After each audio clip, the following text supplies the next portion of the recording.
நார்மலாகவே சின்ன வயசுலேருந்தே ஐஸ்னாலே எனக்கு ரொம்ப பிடிக்கும். அது வெயில் காலமெல்லாம் ஸ்டார்ட் ஆயிடுச்சுன்னா தினமும் ஐஸு சாப்பிட்டே தான் இருப்பேன்.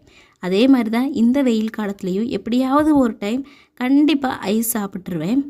சின்ன வயசுலையெல்லாம் எத்தனை பேருக்கு ஞாபகம் இருக்குன்னு தெரியல. நம்ம ஸ்கூலெல்லாம் போகும்போது இந்த தெருவுலையெல்லாம் ஐஸ் சைக்கிளில் விற்றுட்டு வருவாங்க.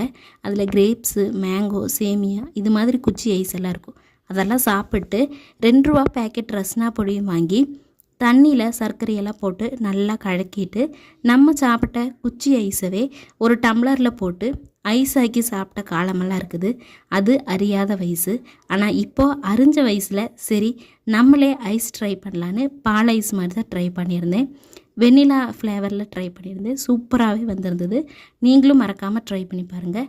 அதுக்கப்புறமா 11 மணிக்கு பஜ்ஜியெல்லாம் போட்டு ஸ்நாக்ஸ் எல்லாம் முடிச்சாச்சு. வீடியோ பிடிச்சிருந்து நான் லைக் பண்ணி சப்ஸ்கிரைப் பண்ணிக்கோங்க.